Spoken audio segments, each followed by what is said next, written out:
اعوذ باللہ من الشیطان اللعین الرجیم بسم اللہ الرحمن الرحیم۔ میرے واجب الاحترام مومنین و مومنات، السلام علیکم ورحمۃ اللہ وبرکاتہ۔ ناظرین کرام، ماہ شعبان المعظم کے اعمال اور ان کے فضائل کا سلسلہ جاری ہے۔ آج ہم 6 شعبان کے اعمال بیان کرنے جا رہے ہیں۔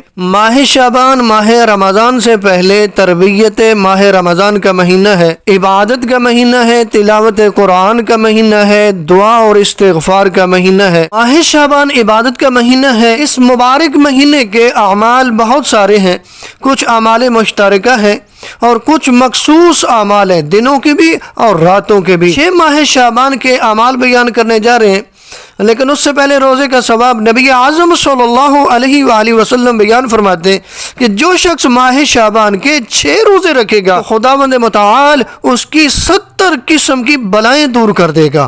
ماہ شعبان کے جو 6 روزے مکمل کرے گا، 70 قسم کی بلائیں دور ہو جائیں گی۔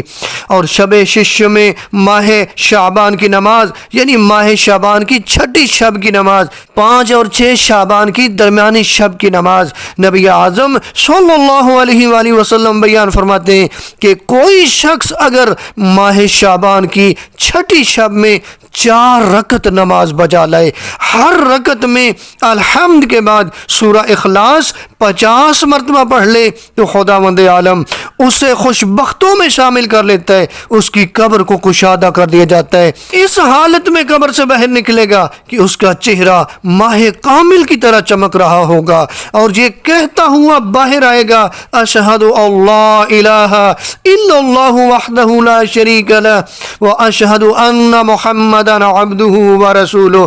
دیکھیں پروردگار اپنے بندے پہ کتنا مہربان ہے۔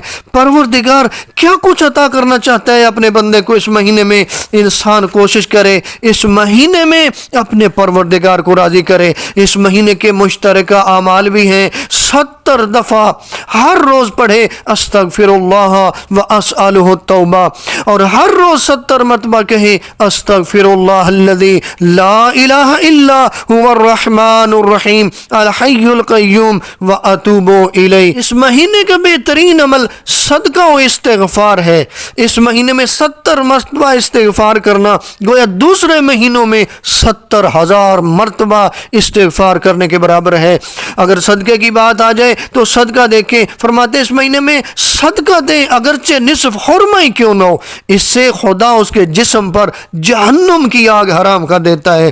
اب دیکھیں نا، جن ہستیوں کو ہم نے امام مانا، جن ہستیوں کو ہم نے اپنا رہبر مانا، ان کا تو شیوا تھا کہ وہ صدقہ دیتے تھے۔ یہاں تک کہ میرے چوتھے امام علی زین العابدین علیہ السلام کے حوالے سے ملتا ہے، امام صدقہ کچھ اس انداز میں دیتے تھے، کبھی سائل کے ہاتھ کو چومتے تھے، کبھی صدقے کے سامان کو چومتے تھے، اور جب کوئی آپ سے پوچھتا تو فرماتے نسبت خدا کو چوم رہا ہوں۔ کوشش کریں اس مہینے میں اپنے پروردگار کو راضی کریں، زیادہ سے زیادہ درود پاک کی تلاوت کریں۔ ماہ شعبان کے مشترکہ اعمال میں سے ایک عمل ہے کہ 1000 مرتبہ آپ کہیں پورے شعبان میں لا الہ الا اللہ ولا نعبد الا ایاہ مخلصین لہ الدین ولو کرہ المشرکون۔ اس کا ثواب کیا ہے؟ فرماتے ہیں کہ جو شخص مقررہ تعداد میں یہ ذکر کرے گا، اس کے نامہ اعمال میں 1000 سال کی عبادت کا ثواب لکھ دیا جاتا ہے۔